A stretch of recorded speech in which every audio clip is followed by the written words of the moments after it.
welcome to the latest episode of Drug Development Diaries. I'm your host Vihang, and today on this episode with me we have Naren sir and two guests, Mohua and Harsha. So welcome all of you to the episode. And in this episode, we are going to discuss something about rare diseases, something that most of us probably have not heard about and we don't know much about. But this is a very important aspect of drug development.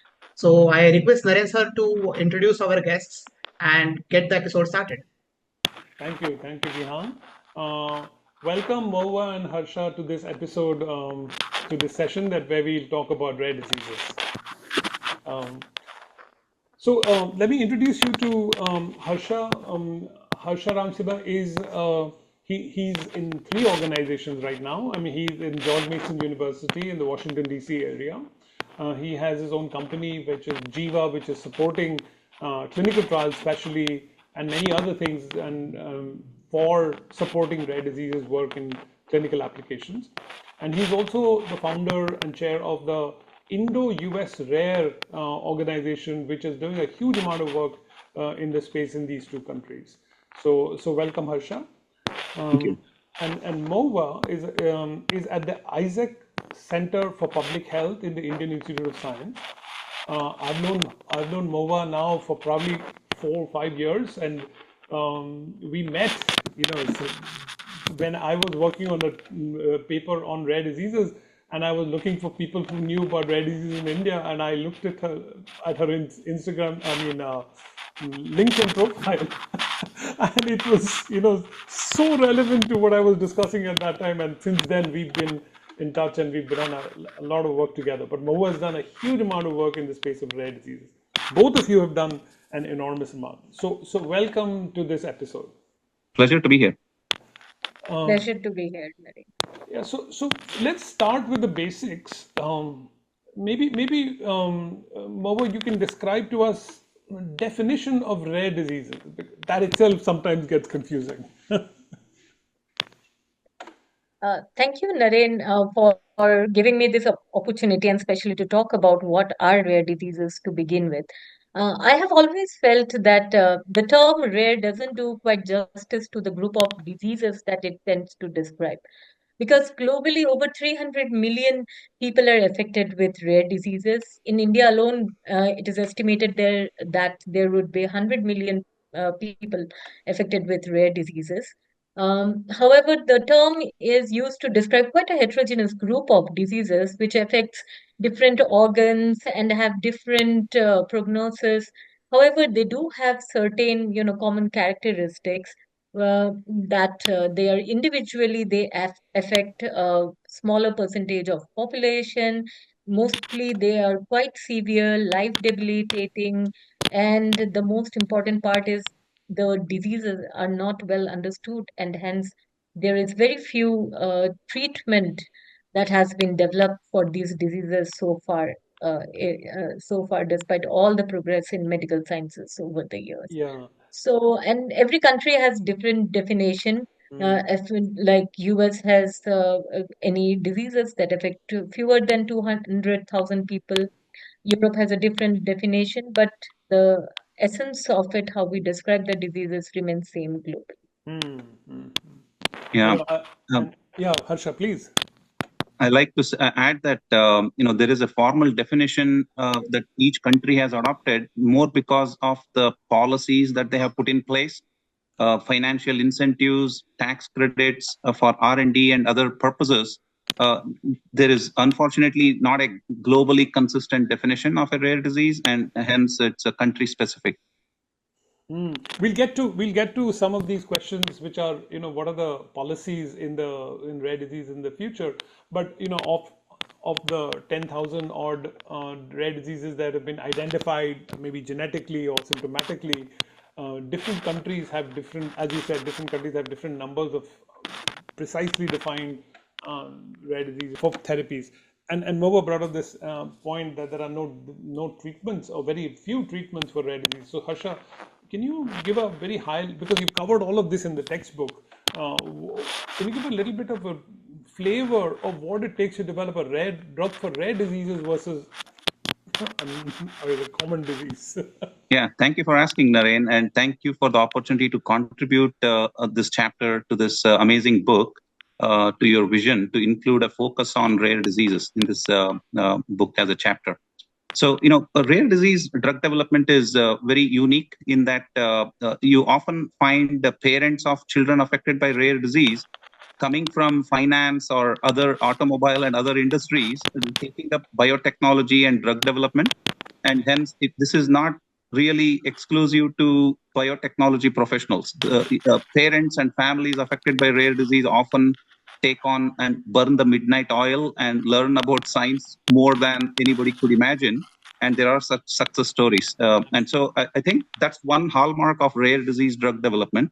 The second is this book has been written, this chapter especially has been written with that in mind for the layperson. You don't need to be a scientist to read this chapter. And patient advocacy is a hallmark of rare diseases as well. So no drug development for rare disease can happen without the engagement of non-profit patient advocacy groups, family members, and direct patients who speak what matters to them. What kind of endpoints or symptoms are more important to address.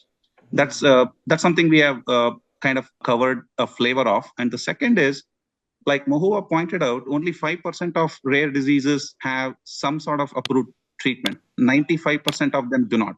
Yes. And 80% of these rare diseases tend to be monogenic and genetic diseases. And hence, genomics-based gene therapy, antisense oligos, and other types of advanced treatment modalities, which each take a different kind of drug development process. Although there is a standard process for all the drugs, there are some unique nuances. Yeah. So we kind of bring out some of those aspects. I have a follow-up question on the chapter. You have Partha Mukherjee has written a specific aspect of the chapter, especially from a manufacturing perspective. Maybe you can talk about Partha and the section that he's written. Absolutely. So I'm happy to show this cover page. Partha is unfortunately able to not join us today, but he's done a fantastic job of covering the chemistry, manufacturing, and controls part of the chapter, which is a very important, the chemistry aspects and the biochemistry and the molecular aspects of drug development, depending on the modality, which it needs to be taken into account right from the beginning of preclinical stages. So it's not an afterthought. It's not something you manufacture after the drug is developed fully.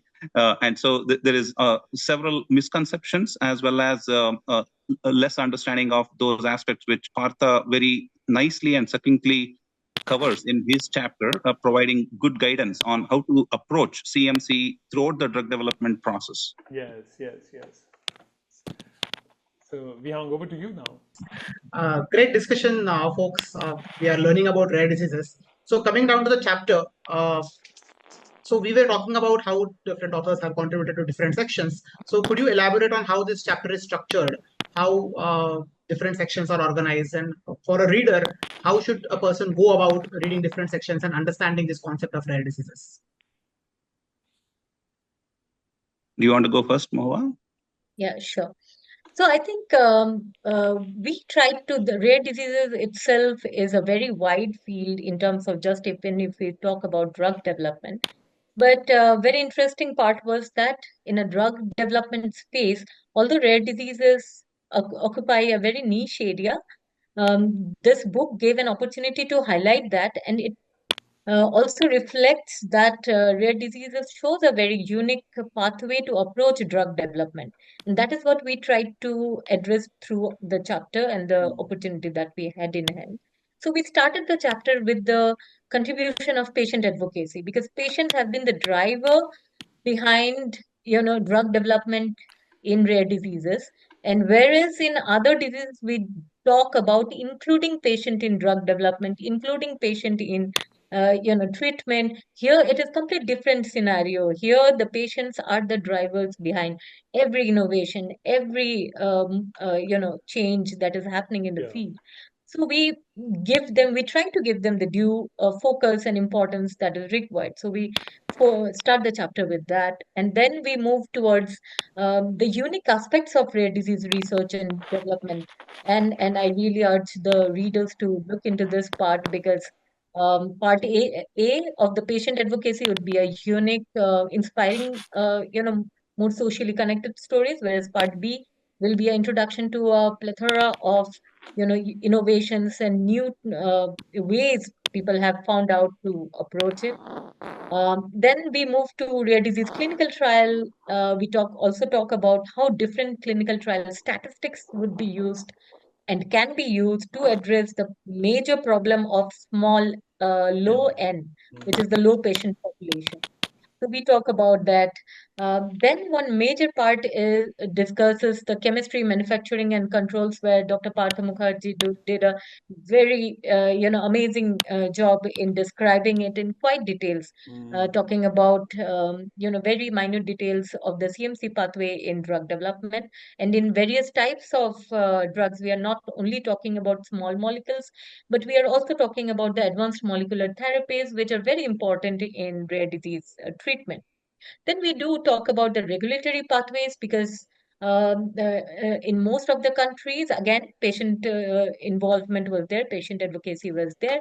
New and landmark changes have been adopted in regulatory pathways, like the orphan drug pathway in US, which approves fast track therapy.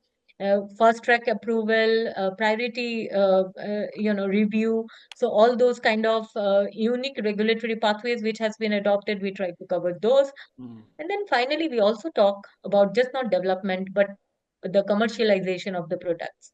How from lab to the market, what is the journey, how do we take them?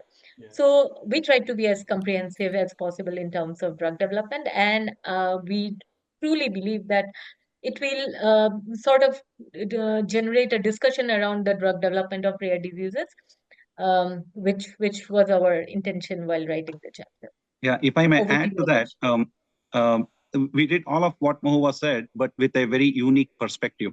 We bring a different spin that 90% of rare disease clinical trials have been conducted historically in 5% of the countries in the global north, and the rest of the world has not been engaged, even till date. If you look at the Indian diaspora, we represent over 15% of the world's population, but only 1.2% of all clinical trial participants are of Indian origin. And so there are several aspects of that. That's the perspective we bring into this chapter on why it's good for science to include all types of patients in a clinical research and have genomic databases that are more representative of the general population globally. So I think that's a unique aspect we bring, not just the scientific aspect, but the human aspect, the operational and logistical aspects of considerations in designing drug development, but also emphasizing that patient registries and biorepositories are so critical prerequisites before drug development could begin. Right, right. Wow, this is really amazing. I mean, even I'm uh, uh, I'm learning this that uh, how these trials are only focused in developed countries or in the global north, and how other populations are very underrepresented. Very interesting information. So, coming to the next part, what are the latest developments that have occurred in this space all over the world, and are there anything specific to India as well? Absolutely. I think there is we are at an inflection point where we have come a long way from the 1983 Orphan Drug Act in the US FDA. Since then, there's been about 1,100 approved orphan drugs, and increasingly each year, FDA is one third of the drugs that are approved by the FDA are in the orphan or rare disease space, including Wow. rare Okay. forms of cancers. And so it's become increasing investment opportunity for both big pharma and especially the emerging biotech companies, including non-profit organizations that are taken up drug development for rare diseases, including drug repurposing opportunities. Absolutely. So from In a addition to, yeah, please go on. no, go ahead. Yeah. Uh, yeah. So, in addition to that, I just wanted to say that drug development is a area where rare diseases have really put its mark. And along with that, because this progress happened, this also steered the progress in terms of rare disease representation in public health, which almost seemed impossible just few years back as well. Now, in 2021, we had the UN resolution on rare diseases, followed by the WHO resolution on rare diseases, which have happened in World Health Assembly this year. So these are landmark changes where we look forward to a time very soon where WHO will be coming up with some regulations where every country, like the SDGs we have now, we will have some regulatory guidance globally for rare diseases as well, where the national policies will be guided by some sort of overarching rare disease policy guidelines as well. So which is, I think, a very unique landmark change happening in the global space, Yeah. and which will affect every country. Right. And in addition, India has now adopted a national policy for rare diseases, which the international community of readers can pay attention to the latest developments, where government of India has assigned a budget for treating patients with rare diseases of 50 lakh rupees, and have set up 3 different groups of rare diseases and various incentives for supporting families affected by rare disease. So I think larger population is getting involved, and cross-border collaborations and multinational collaborations are getting formed, which is also an hallmark in new developments in rare disease. Yeah, I'm smiling ear to ear only because the amount of information that both of you are giving in this 5 minutes actually warrants a whole book to be written on rare diseases. Forget a chapter. I think there's enough information. Maybe we'll take that up on Harsha and Mohua to write a whole book itself. I'm sure you will make us do that, Naren. You have a knack for that. Yeah, so maybe switching gears a little bit and talking a little bit more on your personal journeys on this paper. So maybe both of you, maybe Mohua and then Harsha, can share experiences of actually writing the book, because I know you have day jobs.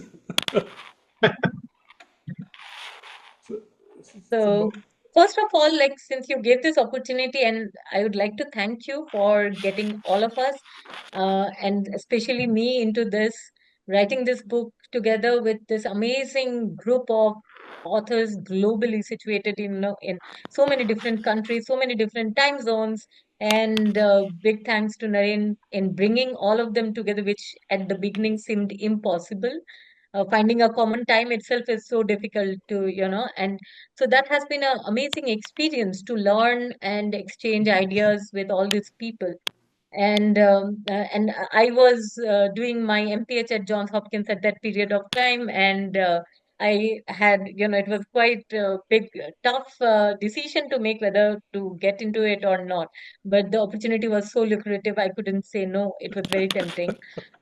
Thank Yeah, you, thank you. and the experience was definitely, that when you do the things that you want to do and you are doing, but when you stop and write and you start noting it down, you reflect and see, just not the technical aspect. For me, the social aspect, the human aspect, the connections, how the development happened, how the journey happened from the 1983 or 1986 Orphan Drug Act, and even before that, Epimere's entire, campaign and all that. We had to do some readings around that. I think that journey made it very important, that, and also the reflection that there are so many critical aspects within the drug development space alone for rare diseases that needs to be that is just at somewhere in the starting point, and has a long journey to be made. So I think it was a quite good critical reflection for us as well as the authors, Yeah. and what we hope to stir up in the readers also, that once people read through this, they also look back and look forth and see what can be done. The space demands so much, that has not been done and can be done. So I think it was a unique experience, and I'm really thankful to all the people who organized this and got us involved. Yeah, Yeah, Harsha? I resonate similar sentiments, and thanks to Mohua for first introducing me and connecting me to Naren, whose work I was already familiar with. and for getting me involved in this book chapter. For me, it's both personal and professional, as I am also a father of a child to a rare disease, and professionally been involved most in genomics and data science and life sciences all my career, although coming from a computer science engineering background. It's been a very enriching experience contributing this chapter along with my co-authors, working with Naren and Vihang, who truly inspired me to take on the chapter, because my first instinct was to say no, because I had too much on my plate. But given that Naren himself, being so busy, is taking on such a huge and complex endeavor, maybe there were 100 authors, all the chapters combined. And so bringing so many authors together and inspiring them to complete their chapters on time and getting this book in a short period of time is very inspiring, Naren. So thanks to you for inspiring us to complete this. Yeah, I think inspiration goes all the way. I think I also want to thank, in this situation, Vihang has done a lot of work in the background, which we don't see, but thank you, Vihang, for doing everything that you've done. And maybe Vihang, you can close our session by telling more about the book itself and. Sure. Yeah. Thank you, sir. So yes, Mohua and Harsha, very insightful discussion. We are very happy to learn more about rare diseases, and this discussion can go on and on. But as we have some limitations, so we have to close the session now. Thank you both of you for being here on the call and sharing your thoughts. Thank you for contributing to the book. And to our readers, please go and grab a copy of this book. Tell your institute library to get it for you, and tell us what you think about it. If you have any questions, if you want to learn more about any different aspects of drug development, let us know back there in the comments. And let's have a very nice, fruitful discussion about it, and take the understanding of drug development further. So we will meet again in the next episode with other guests who have written other chapters, and keep learning. Until then, keep watching, stay tuned, stay curious, and stay inspired. Bye bye.